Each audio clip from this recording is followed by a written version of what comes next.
ఇంట్రెస్టా కళ్యాణ్ గారి interest? Sir Anand గారు మీరు చెప్పండి ఎన్ని పెద్ద పెద్ద సినిమాలు. అవును. ఆనంద్ సాయి అంటే art director, I mean should all be proud of is a part of our Telugu film industry. Kalyan గారితో ఉన్న చనువుకి నేను రిక్వెస్ట్ చేశాను, సార్ ఈయన ఉంటే బాగుంటుంది, కొంచెం గ్రాండియర్గా ఉంటుంది, బాగుంటుంది, మీకు always wanted to work with him. నేను కళ్యాణ్ గారిని రిక్వెస్ట్ చేస్తే తన ఇష్టం, తను అడుగు, తను ఓకే అంటే చెప్దాం అనేసరికి ఆయన కూడా నేను కళ్యాణ్ గారి సినిమా చేసి చాలా రోజులు అయింది అన్నారు. ఆనంద్ సాయి గారు వేసిన నెక్స్ట్ సెట్ ఇప్పుడు ఆ సాంగ్ సెట్ ఏదైతే చూస్తున్నారు సార్ మీరు అందరూ, ట్రస్ట్ మీ, మొత్తం మైత్రి కెరీర్లో బిగ్గెస్ట్ సెట్ ఇది, మైత్రి చేసిన సినిమాల్లో. ఈ మధ్యకాలంలో అలాంటి హ్యూజ్ స్కేల్ ఉన్న సాంగ్ మీరు చూసుంటారు ఈ మధ్యకాలంలో. మనకి రిష్ గారు హిట్ మాస్టర్స్ అనగానే వారి గతంలో అయితే వేరే రాష్ట్రాలకు వెళ్ళి తెచ్చుకోవాల్సిన పరిస్థితి. కానీ ఈ రోజున మన Ram Lakshman are giving the very good strength and మిగతా కొంతమంది ఫైట్ మాస్టర్స్ ఇక్కడ ఉన్నారు. ఈ సినిమాలో ఫైట్స్ కున్న ప్రాధాన్యత ఏంటి? ఆ కొరియోగ్రఫీలో వీళ్ళ అవుట్పుట్ ఎలా ఉంది? How do you compliment sir Lakshman? నేను మిస్టర్ బచ్చన్ అప్పుడు పృథ్వీ అనే అబ్బాయిని ఫస్ట్ టైం పెద్ద సినిమా చేసాడు తను, రవితేజ గారు. అక్కడి నుంచి రవితేజ గారు కనెక్ట్ అయిపోయి అన్ని సినిమా అతనే చేస్తాడు. పృథ్వీ చేసాడు and major episode Ramalakshman masters. Ramalakshman masters Kalyan గారి బాడీ లాంగ్వేజ్ని గబ్బర్ సింగ్ నుంచి ఒక స్టైల్లో పట్టుకుంటారు.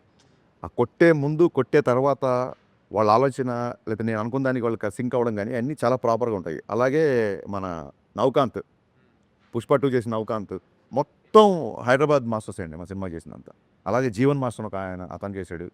పృథ్వీ, జీవన్, నవకాంత్, రామ్ లక్ష్మణ్ మొత్తం in house action choreographers. Sir ఇన్నేళ్ళ కెరియర్లో హరీష్ శంకర్ అంటే అగ్రెసివ్నెస్ అని చెప్తుంటారు కదా, అది పెరిగిందా తగ్గిందా? కంట్రోల్ చేసుకున్నారు. అగ్రెసివ్నెస్ అనేది దాన్ని ఏమంటారు, సినిమా సరిగా ఆడలేదు కాబట్టి డైలాగ్ గుర్తుండదు చాలామందికి. బట్ మిస్టర్ బచ్చన్ ఉంటుంది చూసారా, సక్సెస్ ఫెయిల్యూర్స్ అనేవి ఇంటికి వచ్చి చుట్టాలని వస్తుంటాయి, పోతుంటాయి. యాటిట్యూడ్ అనేది ఇంటి పేరు లాంటిది, పోయే వరకు అలాగే ఉంటుంది. అని చాలామంది అడిగారు, గబ్బర్ సింగ్ వచ్చాక యాటిట్యూడ్ వచ్చింది అని. ఎక్కడో చెప్పాను నేను, యాటిట్యూడ్ ఉంది కాబట్టి గబ్బర్ సింగ్ వచ్చింది. యాటిట్యూడ్ అనే పదాన్ని, మన కర్మ ఏంటంటే యాటిట్యూడ్ అనే పదానికి సరితూగే తెలుగు పదం లేదు. ఎప్పుడు యాటిట్యూడ్ అనేది most of the times 90% attitude అనేది ఆరోగెన్స్లోకి వెళ్ళిపోతాయి. ఇప్పుడు ఆఫీస్ బాయ్ ఉంటాడు, నేను అడక్క ముందే టక్కన నాకు ఏ టైం కావాలో వెళ్ళాడు, అతని యాటిట్యూడ్ నాకు నచ్చుద్ది అనొచ్చు. యాటిట్యూడ్ అండ్ ఆఫీస్ బాయ్కి యాటిట్యూడ్ ఏంటి అన్నట్టు అదే సార్, అదే ఇది సోషల్ మీడియా చేసిన దుర్మార్గాల్లో యాటిట్యూడ్కి ఆపాదించింది ఇంకోటి అనమాట. సో యాటిట్యూడ్ అనేది నా వ్యక్తిత్వం. నేను ముక్కుసూటిగా మాట్లాడతాను, నేను కాంప్రమైజ్ అయ్యే విషయాల్లో అవుతాము, అవ్వని విషయాల్లో అవ్వము. అప్పుడు కాంప్రమైజ్ గురించి ఏంటి అంటే, అంటే చిన్నప్పటి నుంచి మా నాన్నగారు తెలుగు మాస్టర్ అవడం వల్ల నేను చదివిన పుస్తకాలు అవ్వచ్చు, సాహిత్యం అవ్వచ్చు, ఇంకోటి కూడా వచ్చు, చాలామంది రైటర్ల ఇన్ఫ్లుయెన్స్ ఉంటుంది. ఇంగ్లీష్లో సామెత ఉంది, I'm some of all I have met అని. సో అన్వర్ కూడా నా వ్యక్తిత్వాన్ని ఇన్ఫ్లుయెన్స్ చేసే అవకాశం ఉంటుంది డెఫినెట్గా. అలాగే జీవి గారి ఇన్ఫ్లుయెన్స్ ఉంటుంది నాకు. నేను కాలేజ్ స్టూడెంట్ ఉన్నప్పటి నుంచి జీవి గారి ఇన్ఫ్లుయెన్స్ ఉంది నా మీద.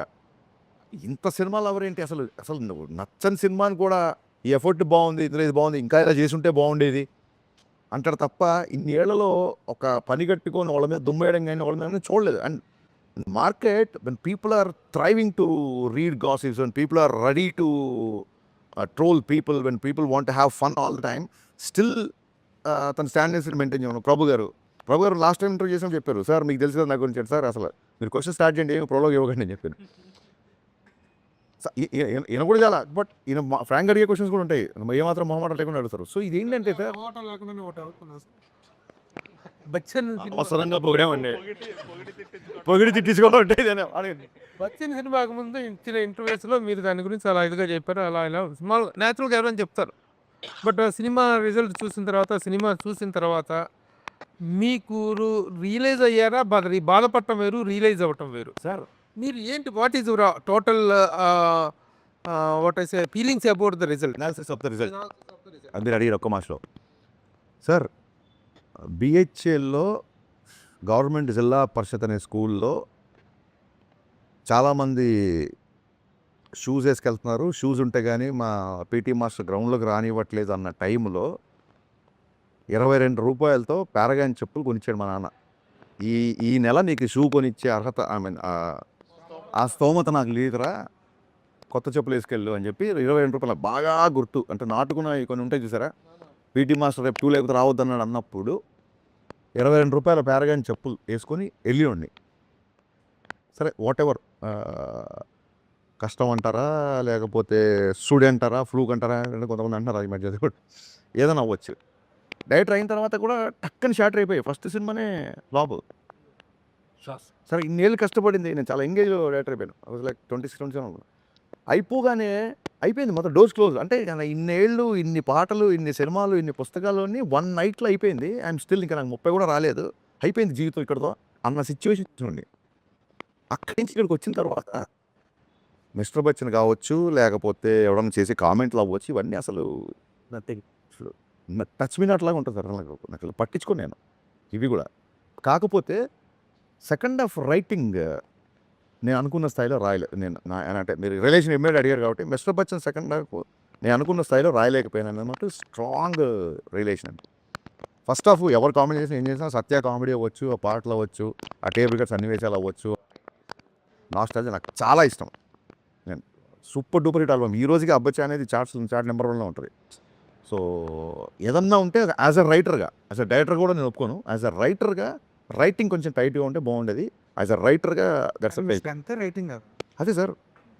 ఎప్పుడే సార్ సచిన్ తెండూల్కర్ 10 లోపల అవుట్ అయిన మ్యాచెస్ లేవా? హరీష్ గారు నెక్స్ట్ సినిమా ఏంటి? ఉస్తాద్ తర్వాత హరీష్ గారు నెక్స్ట్ సినిమా ఏంటి? సార్ నాకు కేవిఎన్ గారితో కమిట్మెంట్ ఉంది, సితార్ వంశీ గారితో కమిట్మెంట్ ఉంది. సో దీని తర్వాత ఇద్దరితో ఒకసారి మాట్లాడి అది ఏంటంటే హీరో అదే సార్. ఇంకా సీతారా బాలకృష్ణ అనేది బయట అందరూ ఫైనల్గా ఆడియన్స్కి ఏం చెప్తారు? సార్ ఫైనల్గా ఆడియన్స్కి ఏం చెప్తారు? ఇది ఫైనల్ కాదు, ఇంకా ఇంకా చాలా చాలా చేస్తాము. ఈ రౌండ్ టేబుల్కి ఫైనల్ కాబట్టి first of all very new experience. Round table చాలా బాగుంది, నాకు ప్రశాంతంగా ఉందండి.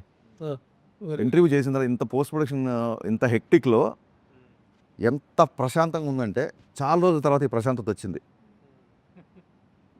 ఇది మాటల్లో చెప్పలేని ప్రశాంతత. ఇది పీస్ ఆఫ్ మైండ్ ఇంత త్వరగా వస్తుంది అనుకోలేదు నేను.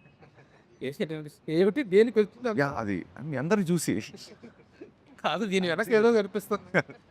సరే దీని వెనక ఏదో ఉండుంటుంది కదా, ఆ మాత్రం మీరు ఊహించుకోకపోతే ఎలా ఊహించండి.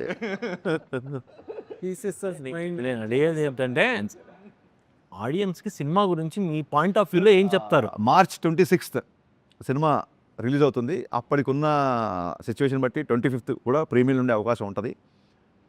కళ్యాణ్ గారు ఫ్యాన్స్ అందరికీ it's going to be memorable film అండి. మళ్ళీ మళ్ళీ మళ్ళీ రిపీట్ ఆడియన్స్ వచ్చి చూసేలా ఉంటుంది. డెఫినెట్గా ఇందాక చెప్పినట్టు ఆయన నుంచి మీరు ఎక్స్పెక్ట్ చేసే అన్ని ఎలిమెంట్స్ సినిమాలో ఉంటుంది. At the same time this time it's not just entertainment అని బిగినింగ్ నుంచి మేము క్యాంపెయిన్ స్టార్ట్ చేసాము. ఓన్లీ కళ్యాణ్ గారిని ఎంజాయ్ చేయకుండా రెగ్యులర్గా వచ్చే మూవీ బబ్స్కి, మిగతా హీరో ఫ్యాన్స్కి సాలిడ్ స్టోరీ, సాలిడ్ డ్రామా.